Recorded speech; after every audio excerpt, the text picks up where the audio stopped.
Hello, I'm Wendy. Today I'm painting moorland walls in watercolour.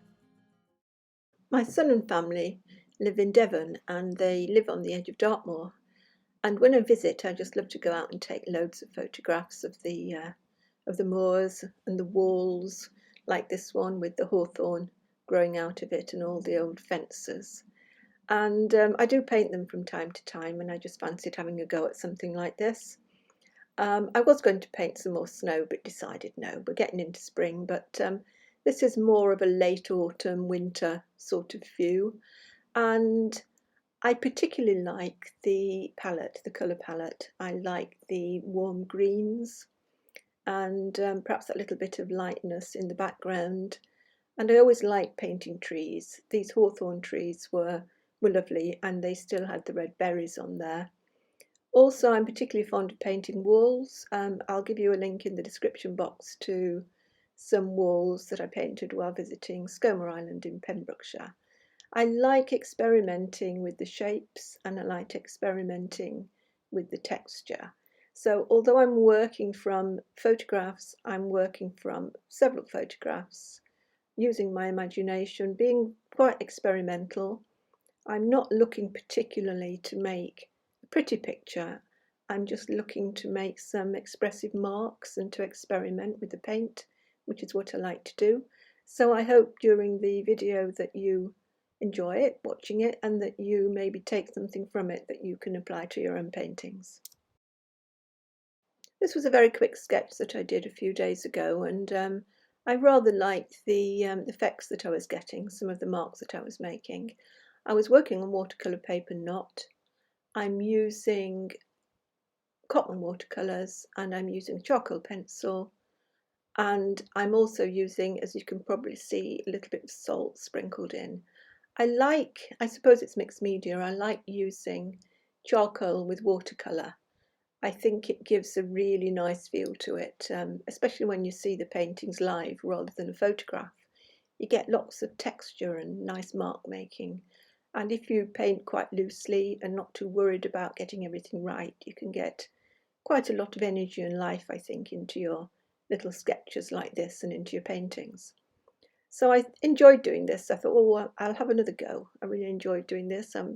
So I think I'll try and record something for my YouTube channel, which is what I've done. I'm working in quite a similar way to what I did to this sketch. It is going to be different, clearly. You can never do two things the same, and that's what's interesting about painting, particularly using these techniques.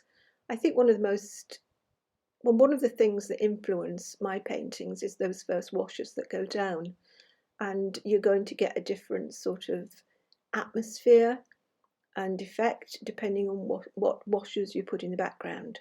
So we'll see how I got on with the one that I did, the one that I recorded.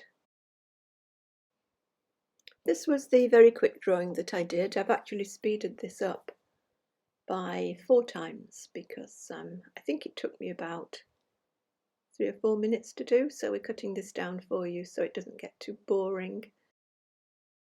I wasn't totally sure of the composition, so I gave myself a little bit of leeway and put some shapes for the stones and for the tree. But as I said, it was going to be quite experimental, so I didn't want to do a detailed drawing that I had to sort of stick by as I was working. I just wanted to see what happened to the paint and what happened to the pencil marks. So I will be looking more into the composition as the painting progresses to see what I might like.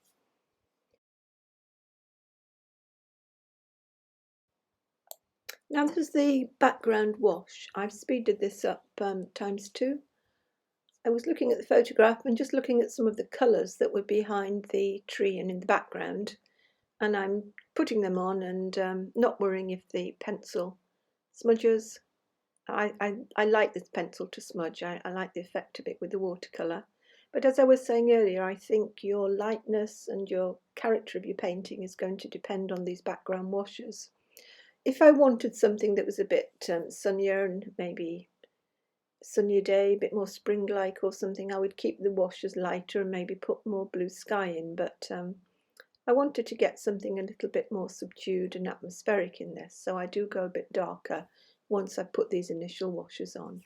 I'm just looking at the colours that I could see, and there were some yellows, there were some pinks, and the colours, the darker greens, I used with, what did I use? I used raw umber, and I used Prussian blue for some of the darker greens, with a little bit of burnt sienna, and possibly, to get even darker, a little bit of Payne's grey. That was a little bit later on when I was putting the darker colours on. And I also went in and added some more of the charcoal to darken some of the areas and to make some of the stones stand out a little bit more, not to outline them, but to use the pencil marks as part of the composition.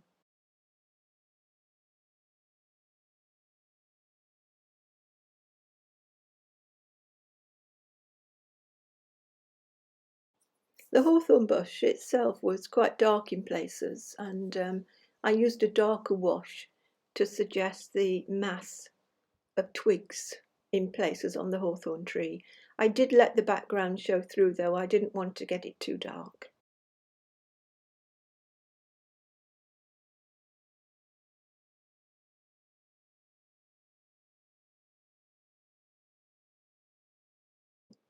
When that paint was just about dry, I did some additional pencil marks, as you can see, for the tree, emphasising some of the branches and doing some of the little twigs quite faintly with the pencil, and a little bit more work in the rocky area. Again, I was looking at the colours that I could see, and there were these green colours on the rocks in places, and there were little bits of a sort of pinky orange as well showing through.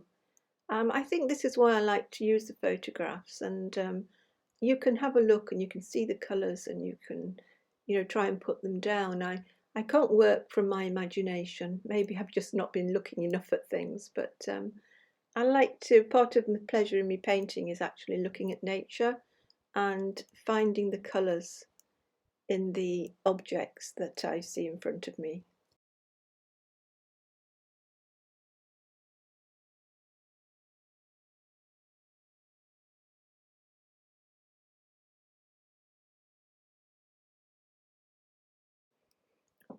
At this stage, I wanted to suggest more of the leaves on the hawthorn tree. I damped the paper with just a little bit of clean water before I dropped some of my muted greens in there, and I didn't want to get too busy with it, too detailed with the leaves, so I made some sort of broad marks with the greens in places, adjusting the tones as I went along. You can see I've got the mount around. I cut down a mount to produce two L shapes, and I put it around the painting, particularly this one because I wasn't sure of the composition. As I said at the beginning of the video, I wanted to be quite experimental with the drawing and the marks, and to sort of work out the composition as I went along. And that's why I've got these around for most of the rest of the painting. So it will help me in deciding on the composition, which areas to keep busy, and hopefully which areas to leave light.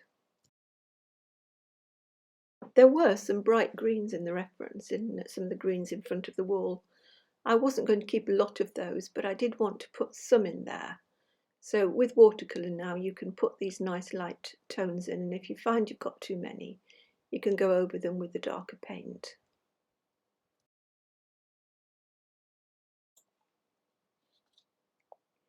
I'm putting some of the darker greens on here. I'm sorry I missed a little bit of the recording here, but I damped the area and dropped in the darker greens.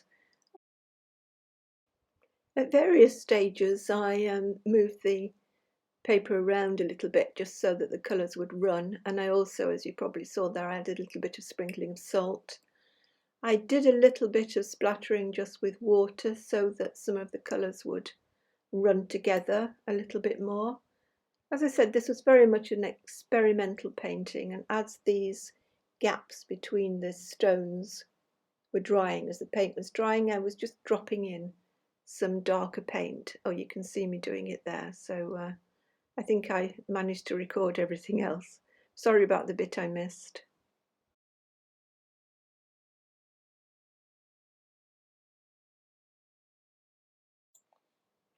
We have a bit more pencil work going in here. As the painting was developing, as I said, I like to sort of accentuate some of the detail in there with the pencil, using some random marks as well to give a little bit of energy and interest to areas.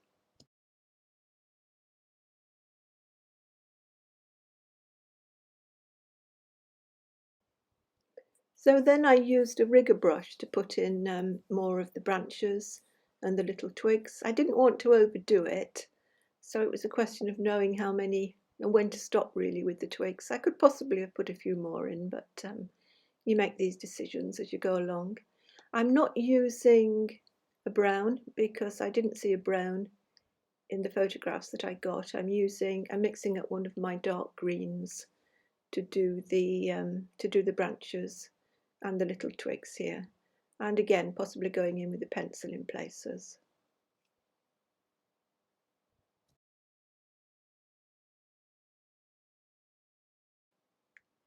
I did define the stick there, the fence post, but not too much. I didn't want it to compete for attention with the rest of the picture. Again, looking at the photograph, there were some warms in the foreground, so I was putting some light red in there with my dark green, possibly a little bit of Payne's grey to make it darker. But be very careful with that Payne's grey because it can look very cold and look very black. And I was just looking at it and adjusting some of the tones in there. I felt it was getting a bit fussy, so I was covering up some of the little rocks, and again looking at my composition. It's so subjective as you're painting your picture. It's what pleases you at the end of the day. So if you tackle something like this, take on board if you like the way I work, some of the techniques and effects I can get, but at the end of the day it's your own picture and it's what you like, it's what suits you, your final composition. To my eye there were too many little bits of white down the bottom there. I wanted more of a restful area, which was quite similar to the photograph actually. There was an area of dark there. So I'm just sort of doing a little bit of tidying up here at this stage. And this was quite a fun bit. I'll start again. And this was quite a fun bit, putting on the hawthorne berries. I didn't want them too red because that would have made it all look too twee. And I was getting away from twee and pretty in this particular picture. Not that I have anything against twee and pretty, but I just wanted something a little bit different this time. And so I didn't want anything too bright red. So I think I mixed up some light red with one of my brighter reds, maybe mixed up some Payne's grey with it to knock it back, and a little bit of blue. So I wanted to give the impression of them being red, but not like holly berries or, something that's bright red. And I think I quite succeeded with that. I like the little berries on there.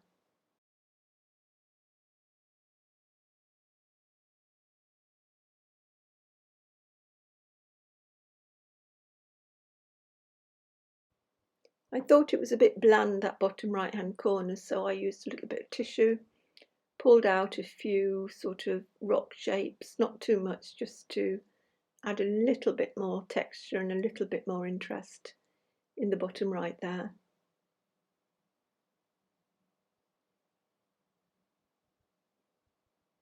And again, I'm always looking for the composition, and I thought I would accentuate the blue just a tiny bit because it was in my mind to put some blue shadows on the rocks.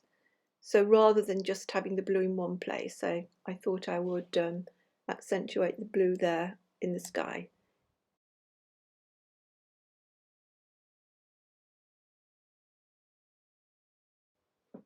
The rocks were really white, and I knew that. I knew I was going to knock them back with the colour, but I was leaving it to the end to decide what colour to use. I think this ultramarine, quite diluted, worked okay. It sort of blended in a little bit with the greens, and maybe it was a bit mucky on my palette. And I was quite happy with the shadow areas. And again, I was using quite random strokes on there.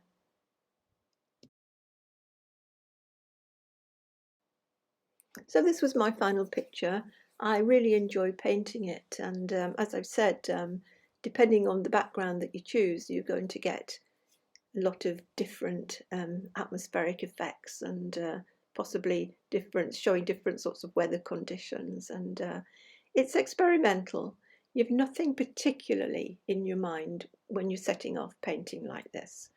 I think one thing that was on my mind was I didn't want to make it too pretty. I wanted it to be a little bit more atmospheric, and I wanted some energy in the brush strokes. And I was quite pleased with it. I shall probably do some more pictures of Dartmoor. And if you don't want to miss anything I do in the future, as always, then do subscribe to my channel. If you want to do a bit of experimenting on stone walls yourself, then do post your pictures. I have a page on Facebook, and there is a link in the description box below. It's always nice to see what people who are subscribing to my channel and like my work do when they're left to their own devices, and I really like to see them, so do post. Bye for now, and happy painting.